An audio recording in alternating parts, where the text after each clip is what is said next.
कि एक भरोसा लेकर हमारे भारत के छात्र समाज आते हैं गांवों से, ढानियों से, छोटे छोटे कस्बों से, और एक विश्वास के साथ आते हैं कि वे इस परीक्षा के द्वारा जीवन में सफलता प्राप्त करेंगे और अपने परिवार का नाम, अपने गांव का नाम रोशन करेंगे और अपने व्यक्तिगत जो उनके सपने हैं उन सपनों को वो साकार करेंगे। लेकिन उनकी आवाज़ में आपने उनके दर्द को सुना, उनके गुस्से को सुना, उनके दुख को सुना कि बार बार जो उनका भरोसा होता है वो भरोसा उनका बार बार टूट जाता है। और जब उनका भरोसा, भारत के छात्रों का भरोसा टूटता है बार बार इन परीक्षाओं में जो विभिन्न विफलताओं के कारण, तो ये जो उनके साथ, उनके सपनों के साथ जो खिलवाड़ हो रहा है उसकी जिम्मेवारी कौन लेगा। और ये वही चाहते हैं कि अगर उनके साथ अन्याय हो रहा है, उनके माताओं पिताओं के ऊपर आर्थिक बोझ पड़ रहा है, तो इन सब के पीछे कोई तो होगा जो जवाबदेही लेगा, जो जिम्मेवारी लेगा। और जब उनको नहीं दिखता और हर साल वही किस्सा बार बार वो देखते हैं, तो कहीं ना कहीं भारत के छात्र समाज में ये एक बात घुस जाती है उनके मन में कि ये किसी व्यक्ति विशेष की विफलता नहीं है, ये पूरे सिस्टम की विफलता है। और यही चीज़ आदरणीय राहुल गांधी जी ने कोटा में बार बार उन्होंने ये बात का उजागर किया है कि आज भारत की शिक्षा अवस्था में एक मैसिव इंस्टीट्यूशनल फेलियर हो चुका है। एक बहुत बड़ी तरीके से जो हमारे शिक्षा की जो पूरा ढांचा है उसमें एक बहुत बड़ा एक विफलता है, उस बहुत बड़ी उसमें एक नाकामयाबी है, जिसके कारण जो भारत की जो मूल संपद है, जो हमारी मानव संपद है, जो भारत की जो मूल ऊर्जा है, जो हमारी युवा ऊर्जा है, उस पर हम उनको आगे ले जाने के बजाय उनको हम पीछे रख रहे हैं। और जब भारत का युवा ऊर्जा, भारत का मानव संपद, जब उसको हम आगे सकारात्मक रास्ते से द्वारा आगे नहीं ले जा सकते तो हमारा देश भी आगे बढ़ नहीं सकता। तो मैं तो और अपने पार्टी के तरफ से यही हम बार बार छात्रों को कह रहे हैं कि इस बार हमारी कांग्रेस पार्टी ने एक बड़ी मुहिम छेड़ी है कि किस प्रकार से हम शिक्षा को एक मुद्दा बना पाए। शिक्षा जो हमारे भारत के मध्यम वर्ग और गरीब वर्ग से जुड़े हुए, उनके उस गरीबी से निकलने के लिए बहुत बड़ा माध्यम है, उसमें जो आज विफलताएं आ चुकी हैं उसको कैसे हटाएं, उस मुद्दे को लेकर आज राहुल गांधी जी और कांग्रेस पार्टी आगे बढ़े हैं। और विशेष रूप से इंडियन यूथ कांग्रेस और NSUI ने छात्रों की गूंज, ये 40 दिन की एक मुहिम को उन्होंने राहुल गांधी के साथ विचार विमर्श करने के बाद उसको आगे लेके गए। एक बड़ी लाइन है और हिंदुस्तान के लिए वो बिल्कुल कारगर है। तलवारों की धारों पर इतिहास हमेशा बनता है, जिस ओर जवानी मुड़ती है उस ओर जमाना मुड़ता है।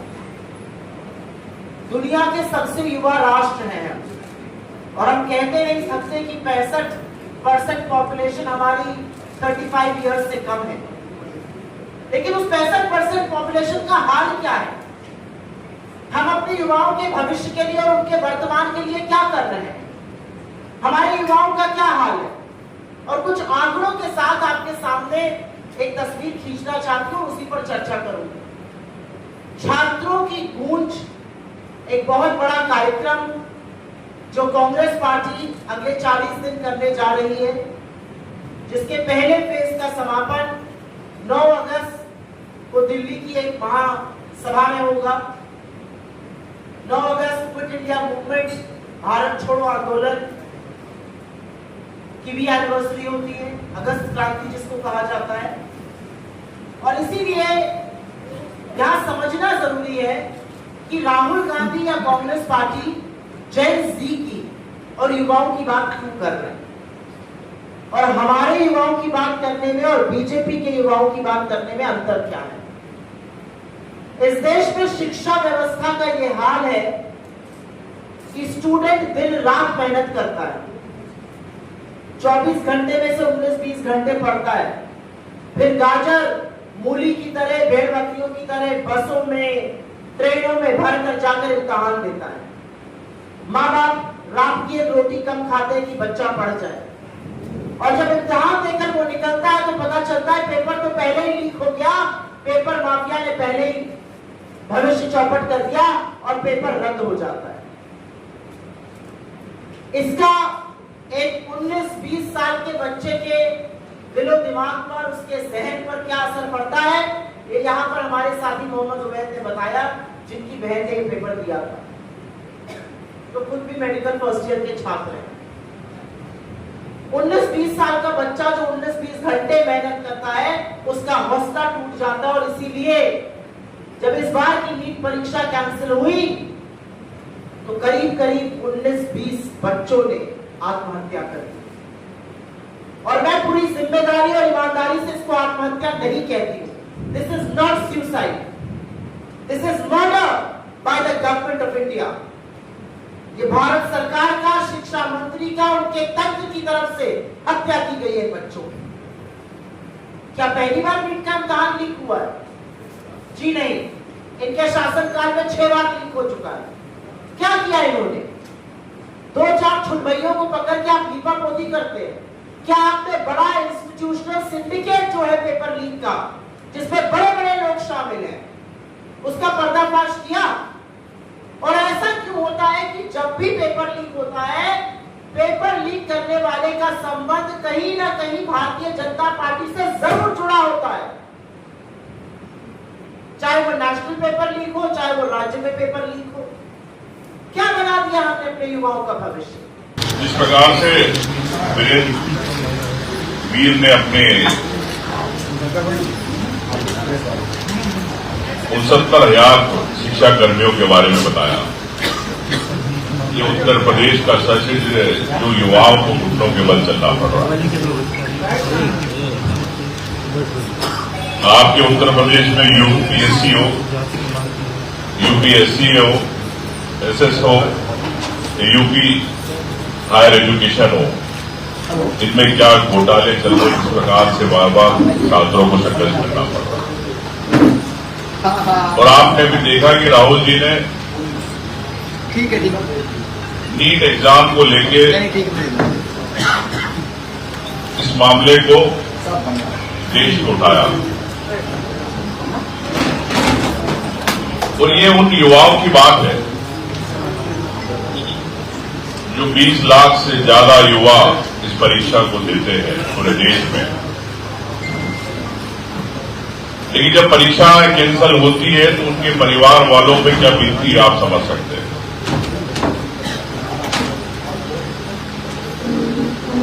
हर प्रदेश में यह स्थिति है।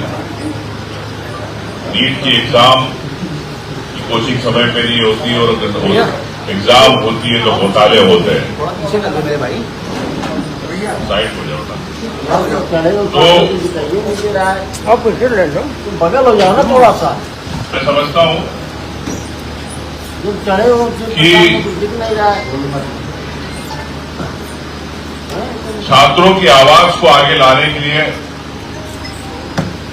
माननीय राहुल गांधी जी ने एक पहल करी।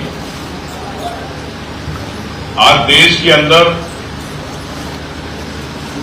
जो आवश्यकता पड़ रही है देशव्यापी आंदोलन की, छात्रों की, हम लोग शिक्षा से जुड़े सवालों को लेकर 25 जून से लेकर 9 अगस्त 40 दिन में 28 शहरों में छात्रों से संवाद होगा। और ये जो संगठित भ्रष्टाचार चल रहा है दिल्ली से लेकर हर कोचिंग सेंटर और तक छात्रों के बीच में जो चल रहा है, जो माफिया काम कर रहा है, जो ईमानदार छात्र हैं उनको न्याय नहीं मिल पा रहा, के खिलाफ इस अभियान को कांग्रेस पार्टी ने शुरुआत कर रही है। हर शहर में हम लोग चैप्टर 1 बनाएंगे यूथ का, यूथ के साथ संवाद होगा।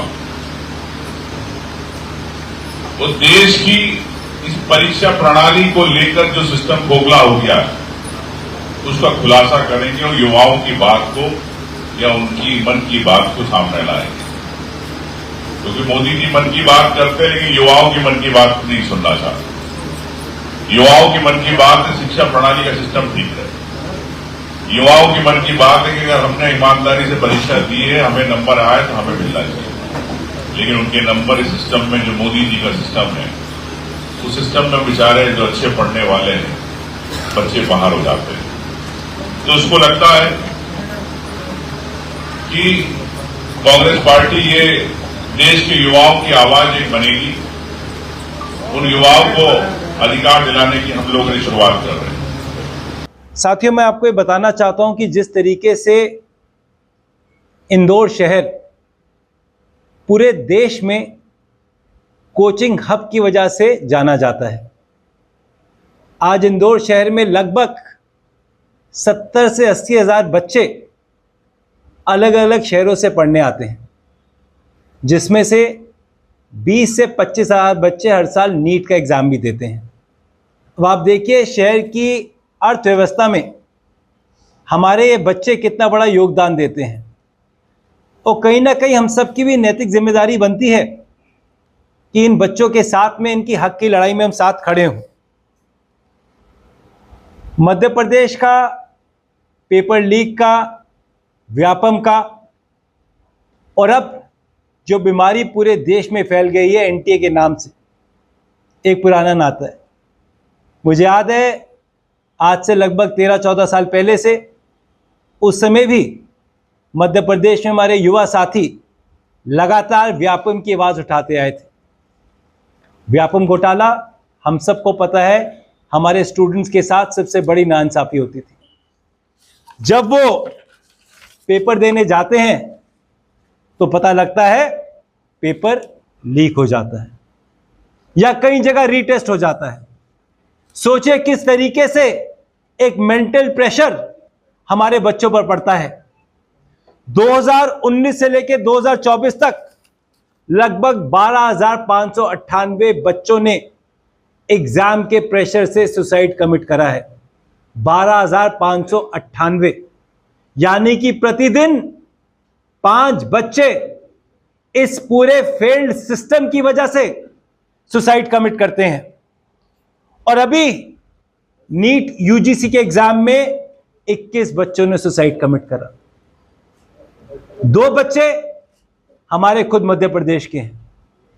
हमारी बच्ची जिसका नाम अवंतिका मौर्य है, 21 साल की, उसने सुसाइड कमिट करा। हमारी दूसरी बच्ची आकांक्षा, उसने सुसाइड कमिट करा। और आकांक्षा के रिश्तेदारों ने यह तक कहा कि आकांक्षा के पिताजी को जो 3 लाख रुपए पढ़ाई के लिए चाहिए था, अपना किसान क्रेडिट कार्ड से उन्होंने लोन लिया, रिश्तेदारों से पैसे लिए, उन्होंने मार्केट से पैसा लिया और तो जाके अपनी बच्ची को पढ़ाया। और मुझे लगता है आप में से कई साथियों ने उस बच्ची का सुसाइड नोट पढ़ा होगा। अगर आप वो नोट पढ़ोगे तो आपकी रूह कांप जाएगी। वो बच्ची अपने माँ बाप से माफी मांगती है। वो कहती है कि मैंने आपको बर्बाद कर दिया, आपका पैसा गलत लगा दिया, अब मेरे में हिम्मत नहीं है मैं फिर से नीट का पेपर दे पाऊं। सोचिए, एक छोटी सी बच्ची सरकार की नाकामियत की वजह से अपनी जान दे देती है। और ये उस बच्ची की जो फोटो छपी थी मीडिया में वो है, और साथ में उसका पूरा लेटर उसके साथ।